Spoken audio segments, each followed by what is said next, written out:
Hunter Biden says it's courageous for him to sell his art. Mike Lindell from MyPillow pulls his ads from Fox News. Plus, we'll hear from our special guest, Ford O'Connell. All that and more. I'm Bobby Eberle. This is a Saturday live stream. God bless the United States of America.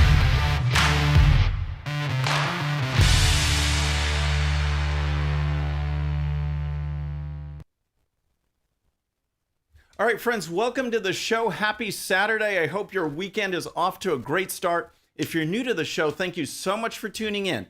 We're going to start with Hunter Biden because Hunter Biden, just like the rest of the Bidens, it's a family full of corruption. We have seen it over and over again. We're going to focus on Hunter, but there is no more perfect example of the corruption than just looking at Joe Biden. Remember this?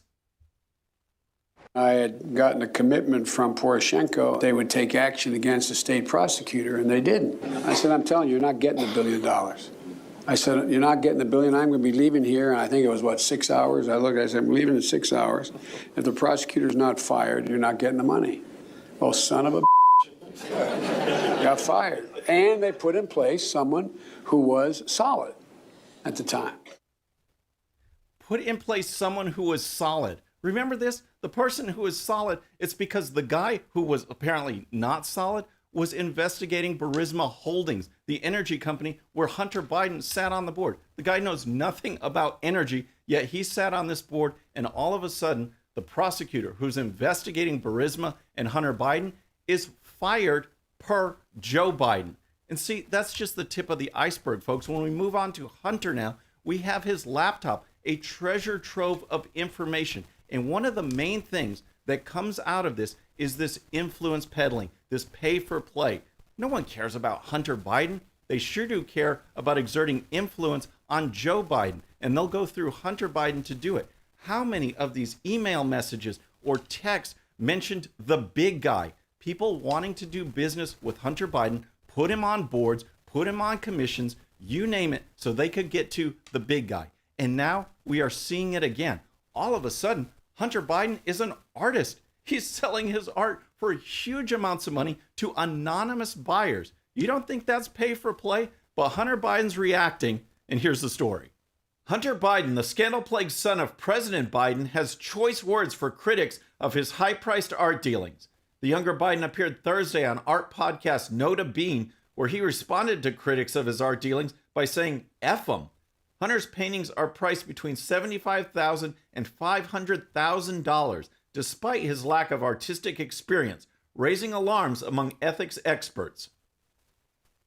Can you believe this? $75,000 to $500,000 for a guy that is all of a sudden an artist. But here's the thing. Hunter Biden, Joe Biden, the rest of the Biden family, the ruling elite, they know that nothing is going to be done about it. And here's more.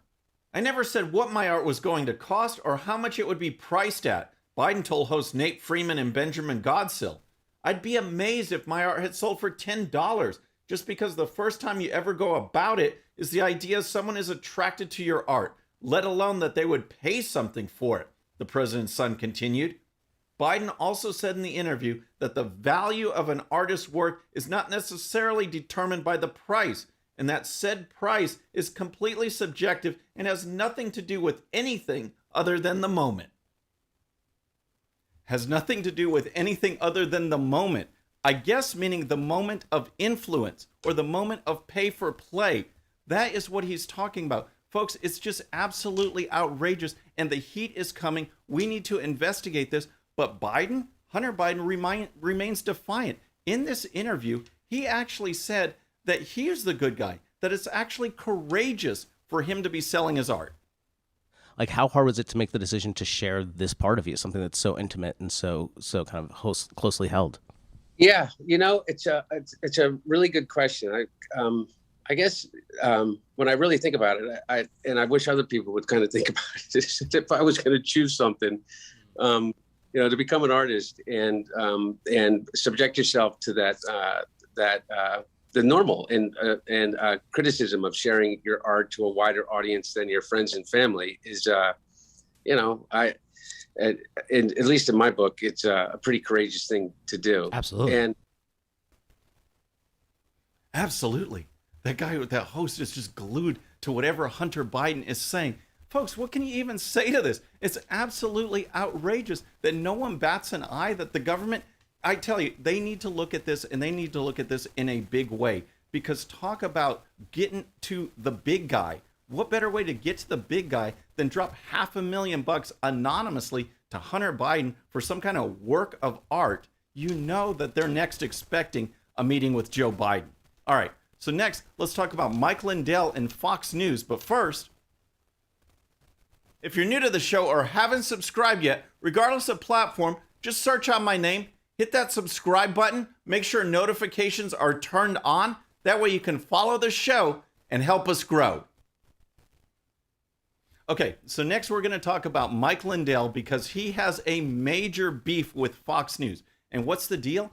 Mike Lindell wants to run an ad. Fox News said no. So what does Lindell do? He says he's going to pull all of his ads from Fox News. No one knows for sure when they're going to run again. And here's the story. Well, Mike Lindell says Fox is refusing to air his ad on his social media platform and upcoming cyber symposium, even though he says that there were no mentions of his claims of widespread voter fraud. And Lindell and MyPillow have actually given $50 million to Fox last year, actually, for advertisements. It's a big deal for MyPillow in terms of getting their brand out there. But Lindell's making this decision. He says, if you're not going to let me air my ad, I'm not going to air any ads on your network. All right, so folks, that's the deal. We have this upcoming cyber symposium, August 10th through 12th. I believe it's in Sioux Falls. He wants to advertise about it. Fox News said, no way, we're not doing it. We're not exactly sure why. They haven't announced why they're not doing it. So Lindell says, okay, I'm going to pull all my ads from your network. We'll see how you like that. Here's more. Fox is releasing a statement saying, quote, it's unfortunate Mr. Lindell has chosen to pause his commercial time on Fox News given the level of success he's experienced in building his brand through advertising on the #1 cable news network. Now, Newsmax is releasing a separate statement saying that it will continue to air ads from Lindell. Newsmax's statement says, quote, we do not endorse any political or issue ad that appears on our network. We do believe, however, that all Americans have a First Amendment right to free speech. So Lindell's ads are currently airing on Newsmax. They'll likely stay there. All right, so that's where things currently stand. And I looked at a chart. I pulled up some information. I was doing some research. Media Matters, who they're left wing, but they had an interesting note that 39% of the primetime lineup advertising on Fox News comes from MyPillow and Mike Lindell. Check this out. You can see on this chart from Media Matters, from January to June of this year, MyPillow accounted for 39% of primetime advertising. Balance of Nature contributed 24%, Relief Factor another 15%, 13% from Nutrisystem, and 9% from Fox News itself. So you can see that is a huge hit that is going on for Fox in their primetime lineup. If 39% of the advertising comes from a single guy, Mike Lindell. So the question for you folks is, who's right, who's wrong? Newsmax and OAN, they say they're going to run the commercial. Fox News says no. So let me know in the comments. I want to know what you think. All right. So next we're going to move to our special guest, Ford O'Connell. He is a political veteran at the local, state, and national levels. He is a businessman. He's an attorney. He's a conservative commentator, political strategist. He's my friend. Got to meet him on Newsmax. And let me just tell you, folks, that Newsmax brings a lot of great hosts in, a lot of panelists in. But when you're with Ford O'Connell, you realize that saying like Joe Biden is a bad guy is not going to cut it. You got to up your game. And Ford has really made me up my game. Ford, thanks for joining us. Great to be with you, my friend. Yeah, well, I appreciate you being here. Let's kind of recap. I want to, our lead story today was Hunter Biden, and the corruption just, it makes me sick, but they're trying to play this off as a legitimate business deal. What do you think about the whole Hunter Biden artist? Well, the only type of artist that Hunter Biden is a con artist. And now this may be his first foray into art, but he's been selling access to his father literally his entire life. And I think what's interesting here is why he's picking art. And I don't even know whether or not he's actually painting these pictures. The reason why he's picking art is very simple. It's the most unregulated industry, and essentially the ethics rules are very, very murky. So the mainstream media is free to play along and root for Hunter Biden, even though we know that if this was going on under the Trump administration, they'd be raising holy hell. Yeah, the investigations would be intense. I mean, they'd be after. I mean, Trump was investigated before he even became president. They were spying on him that summer. But do you think there's going to be anything done about this official investigation? Any kind of fallout for Hunter Biden? No, because by the time they decide to prosecute Hunter Biden or look at this seriously, Joe Biden's term as president will be over. But let me tell you something about Biden Inc., okay? It makes Clinton Inc. look like child's play because Hunter Biden isn't even the worst offender in the Biden family. Most people don't realize that President Biden's brother, James Biden, has been doing this for decades as well. And some of the biggest contracts he secured were worth billions of dollars during the Iraq war. So this is the family business. Joe Biden's been a senator, basically was elected when he was 29. So you can just realize that if you do the math, the family's been doing this for literally 4 decades. Yeah, it's just absolutely outrageous. I love that comparison to Clinton Inc. because this is the latest political machine, and it's corruption from top to bottom. And yeah, we focus on Joe, we focus on Hunter, but it's the tentacles are out there, my friend. Let's turn to some politics, all right? Because ABC News put a poll in, and I think it's kind of obvious that the start for this Biden administration has been rocky. But I want to put up a couple charts. If we can put up this information here, I just want to show you what's come out of this latest poll as far as optimism. 55% say they're pessimistic about the direction of the country. And just back in May, it was 36%. Optimism is down 20% among Republicans, 20% among Democrats, 26% among independents. So what do you make of all of that right now, just on that kind of topic? Well, when pessimism increases by 20 points from 36% to 55%, I think it's the clearest indication that the honeymoon with President Biden's over. I think if you step back and you look at rising crime, chaos on the border, the specter of inflation, Americans are really waking up to the reality of what Joe Biden means as president for them, and they don't like it. They're starting to have buyer's remorse. And I think the best way that you indicated that was the rise among independents, because these are the folks that are pretty much going to decide the 2022 midterms. Yeah, that was the one that shocked me too. I mean, the level between Republicans and Democrats I thought was interesting, but man, when independents lead the way, that kind of moves the country. I want to put up another chart, some more information from the poll if we can. And this just talks on the issues. Fewer than 4 in 10. So we're looking in the 30% or lower approve of Biden's immigration policies, the situation at the border, crime, or gun violence, whatever that is, you know. There's a 7-point drop in Biden's approval rating and handling of the economy since March. And so that one gets me too, because of all the things that when you have a COVID lockdown that you can kind of put back in autopilot, you would think that that would be it. Let the economy kind of go. So he seems to be failing on every issue.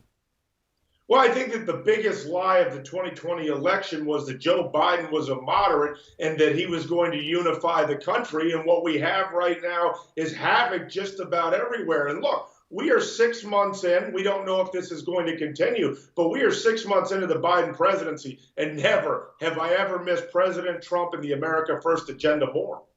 Yeah, that was interesting. I want to follow up on that point. During the Democrat presidential primaries, you know, it was always Elizabeth Warren and Bernie Sanders that were the far lefties.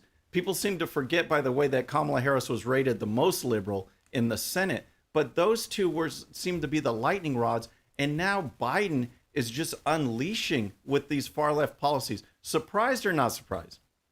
I'm not surprised at all. In fact, I was making this point back then and everyone thought I was crazy. They are all cut from the same cloth. The difference is the words that they use. And I think when you look at Joe Biden, if you do not follow politics as closely as you and I do, Bobby, what you'll realize very quickly is he may say all the right things when he's all there, but he never does all the right things. And this is how the progressives, socialists, and the Democratic Party see things. When they seize power, they're going to move the ball forward, and they don't care if they wind up losing as long as they can make headway in terms of turning America into a socialist country.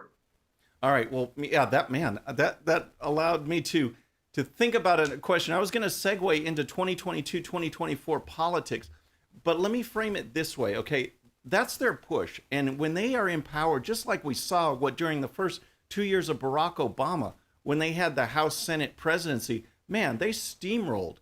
And so the difference, though, I think this time around is this public reaction, this sentiment, like the polling. So what do you think is going to happen with 2022 and 2024, knowing, like you said, that the Democrats will push and try and get this agenda no matter what?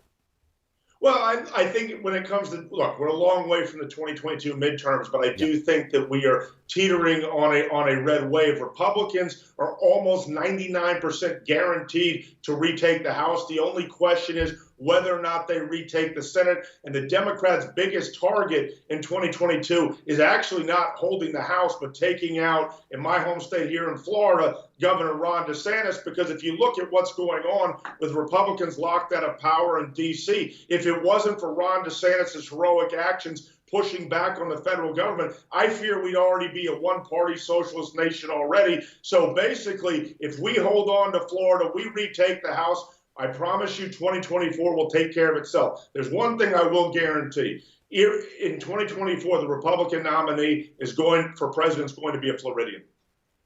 Okay, let's see. I wonder who that's going to be. But no, I well, love we only the have guy. 2 choices. Right, yeah. So I like it. That's just brave, political predicting right there. But no, seriously, I love the guy, and I love the point that you just made there, because without, the leadership in Washington, physical leadership in Washington controlling anything like that. I mean, Kevin McCarthy doesn't dominate any kind of news cycle, but we have got Ron DeSantis who does. His policies, his statements, whether it's, we'll get into critical race theory a little bit later, but you name it, he's making news and he's gathering the following. What did you think about his reception in CPAC and some of these other things and the momentum he's building, since you brought him up? Yeah, I was there. Look, there's no question about it that, should President Trump choose not to run, Ron DeSantis will most likely be the Republican nominee. I think between the two, we have a lot of options. What I think about is, in conservative circles, when we look at Ron DeSantis, he's really become America's governor. If you'd ever told me before the pandemic that the Texas governor, Greg Abbott, would be taking his cues from the Florida governor, particularly given the size of the elderly population in my state, I would have never have believed it. But I will tell you why Republicans are doing so well in the minority in terms of agenda and pushing back, at least at the gubernatorial and state house level, and it's all due to Donald Trump. If it were not for the America First agenda and keeping everyone between the sort of two white lines and holding on to that message and those policies, I believe the Democrats would have us crushed, because we'd be scattered everywhere arguing about what the way forward is. But luckily, Donald Trump's already given us that. Yeah, so let's move on from the Republican side to the Democrat side. We were talking politics a little bit, but let's just talk about personality. Let's talk about Joe Biden for a second, because I want to get your take, because this guy just amazes me. I mean, we've seen the series of gaffes and gaffes. I mean, not over the day, the week, years and decades. But this week, it just seems to be getting worse. This week he confused former President Trump with former President Obama. Like, how can you confuse them? Yesterday, my lead story was Joe Biden claiming that he used to drive an 18-wheeler. And the wording on that just amazes me too, because it's not like he even threw out, yeah, I drove it once or anything. It's like he used to drive an 18-wheeler. And of course, the White House is scrambling because they just like, no. He drove a school bus, I guess. So that's their big reply. And then I gotta pull this clip up. I don't know if you saw this yesterday, but Joe Biden, he's sitting there. He has something on his chin. His staffer comes up and gives him a card telling him, watch what happens next. And expand your capacity is through the partnership that we have, the federal and state government, along with local governments. This issue is ongoing each year, as we have discussed. It gets worse. It affects real people. Everything from children who are breathing the. So he eats it. So I'm assuming it's food, but it's just like, hey, you got something on your chin, and then he goes and eats it. So what's going on with Joe Biden? And can he make it to 2024 just from this kind of mental state? Well, the fact that he has food on his chin is the least of his concerns. I think the Democrats in Washington recognize that he's essentially comatose and they're running a weekend at Bernie's presidency. Okay, they're dragging him along and they're certainly hoping that they can prop him up between 2024. But there's no question about it, Bobby. Uncle Joe's asleep at the wheel. Vice President Harris can't stop cackling. And AOC and the squad and the radical left are driving the agenda and the nation, and they're the ones that are in control. And I think what's ironic here, when we start looking at the laundry list of fibs/lies that President Biden tells, remember, my friend, there's a reason why the Washington Post fact checker disbanded, because they told us only Trump told fibs, and we start to recognize, if you count them up, President Biden is far exceeding President Trump. And the worst part about it is half the fibs are there because he's literally losing his mind. Right, absolutely. Now, you mentioned the radical agenda. You mentioned that several times. I want to talk about one aspect of it, and that is what we see, one aspect that my governor, Greg Abbott, your governor, Ron DeSantis, they're fighting against, and that's critical race theory. And I don't know if you've had some debates. I went on the Young Turks. I just want to mention this. I went on the Young Turks with Rashad Ritchie. I was all prepped up. I love debating. I thought we were going to fire back some great CRT rhetoric at each other. And you know what he did? He did what all these Democrats are doing and say that basically it doesn't exist and it's not being taught. Yet we see it over and over again. What kind of defense is that? Well, that's exactly right. That's why you know that Republicans are winning on this debate. When Democrats began, they basically said, oh, no, this isn't happening in our schools. Then they morphed into, well, they're teaching it in college, but it's not happening in our secondary schools. Now they're at the point, and they're not all on the same page, now they're at the point saying, you're right, it's being taught because Randy Weingarten, the head of the teachers union, told me it is, and if you oppose it, you're a bigot.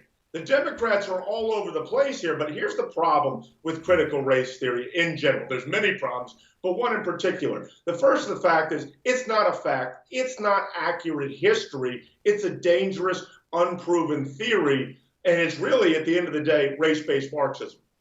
Yeah. I mean, it's just when you divide by race, what I like to tell folks, I mean, I was born the year Martin Luther King was shot, and his legacy was what we were taught, like in elementary and middle school, colorblind society, melting pot, judge on merit.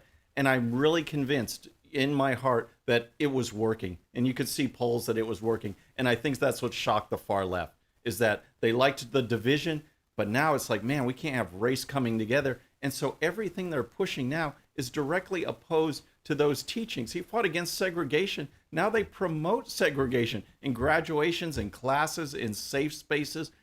I like seeing the people fighting back. I like seeing that because it's ultimately going to come to the grassroots. I mean, what are you seeing out there, and what do you think is the next step for people to get involved? Well, look, I think that critical race theory in the short run is probably the greatest threat to America in terms of our unity and our standing as a country. And I include that even over the Chinese Communist Party. And even though I'm not a neocon, you'd be hard-pressed to find a bigger China hawk than me. Even sometimes Gordon Chang pales in comparison. But I think it's important for people that are watching this right now to understand what the basic premise of critical race theory is. Critical race theory says that America's founding was wicked and racist, and it is even more so today. And to make up for the past, we have to discriminate in the present, particularly against white, Christian, straight, able-bodied men. And obviously that's going to continue along the way. But I think that you have to understand what the goal of all of this is. And it's not just teaching curriculum. It's being pushed from the cradle to America's boardrooms. And I think that what a lot of people have to understand is what the goal of critical race theory is inside or outside school. And that is, if you tell a generation of people that capitalism is bad, America is bad, that the cops are bad, you're going to raise a whole new generation of people than agree with AOC and the squad. And that's the ultimate goal. Republicans want to turn America into Florida or Texas, and Democrats want to turn America into Cuba, and critical race theory is the tool that's going to make that happen for them. Yeah, man, that's just amazing. The next thing I wanted to get to is I love getting people this, our guests, you're just an awesome dude with an awesome resume. And I like giving people some background. I made my way, I got involved in politics not until graduate school, when I kind of got the calling and realized that, hey, going out in space, being an astronaut might be cool, but, maybe I'm not as smart as I thought I was, because I turned away from that to go into politics. But I want to get the audience a feel for how you got started, your background, and what you think about the political process. What drove you to this arena? It's been in my blood since the day I was born. My grandfather was an oil pioneer who was an advisor to 3 presidents, Nixon, Reagan, and Bush 41. So every Sunday night when we had dinner, I was pushed at the kitchen table about how I felt about things, and it wasn't enough to just tell the feelings. I had to back it up. So I was introduced that at a very early age, and even though I went on to law school, I went to work at the Heritage Foundation, and I've been really doing campaigns, consulting, and punditry literally for the past 10 to 15 years. So I'm very, very lucky because I get to take part in democracy every single day, and I couldn't ask for anything more. Oh man, that's cool. Hey, we got a question here. Someone wants to know, based on that experience, what was your favorite campaign that you worked on? My favorite campaign actually was Haley Barbour's re-election campaign in 2007 for governor, because it was basically like using an atomic bomb to kill an ant.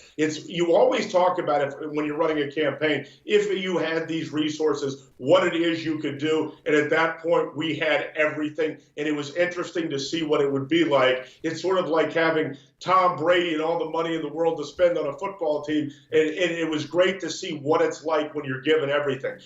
But let me say this about campaigns that I think is a little bit of a misconception out there when people win and lose campaigns. I will say this: if you've never lost the campaign, then you've never actually been in a political fight. Some of them are very, very hard to win, but at the end of the day, it always comes down to the candidate and the communication strategy, particularly in the present day. All right, so was that Mississippi? Was that Governor of Mississippi? That was Mississippi. Yeah. I always was a fan. I mean, from RNC chairman, he seemed to have the best press conferences, always had the best quotes and everything. So I was happy when he moved on and had that role as well. But Ford, this was great. I would love to have you back on the show. I'm looking forward to talking with you on Newsmax. I'm going to brush up, make sure my game is sharp. But please come back anytime. You got it, my friend. Thank you for having me. All right, we'll take it easy, Ford. We'll see you. All right, folks. So next, I just want to go over and say another thank you to Ford OConnell. He was an awesome guest. And like I said, I got to meet him on Newsmax, and it was such a fun time being on those panels, a dynamic exchange. The hosts are running the show, but we've got these comments going on topic after topic after topic. Ford has just been great, and we'll definitely have him back on the show again. I need to make a special thank you to Rick Kinnison for his super chat today. Thank you so much. I really appreciate it. Any other questions out there? I'd be happy to take questions before we wrap up. We have just so much going on, so much growth at the 13-Minute News Hour, our Saturday live stream. We've got more guests coming. We've got Ted Cruz. We've got Governor Abbott. We've got hopefully Larry Elder maybe next week. Just a host of cool guests that are coming. We'll bring Dean Cain back. Folks liked that when we had that little encore presentation of Batman versus Superman. I still say I won. He cheated somehow, and you guys sold out. Didn't vote for my jokes. But we'll get him on again. Maybe we'll have a rematch or something. But anyway, I really appreciate everything. One major announcement that I want to give to everybody. Our time on Right Side Broadcasting is 8:30 p.m. Central Time. We are moving our 13-Minute News Hour broadcast on my channel, on this channel, to 6:30 p.m. in the evenings. Put them a little closer together, eases the workload a little bit more, can work on the show and have the evening to enjoy here on our premiere, and then a few hours later, an encore on Right Side Broadcasting. So Monday's show will be 6:30 p.m. Central Time on my channel, and then 8:30 p.m. Central Time on Right Side Broadcasting. But folks, that's our show for today. But don't forget,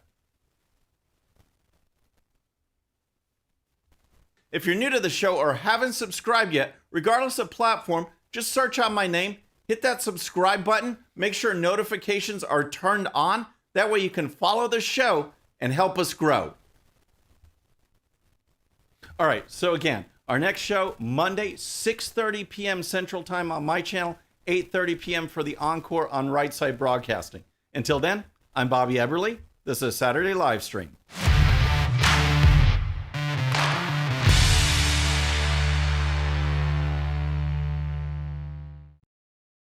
Please hit that subscribe button, hit that bell so you'll be notified. And here's a special video just for you so you can watch even more of the 13-minute news hour. And don't forget to check out GOPUSA.com for the best in conservative news and commentary. We'll see you next time.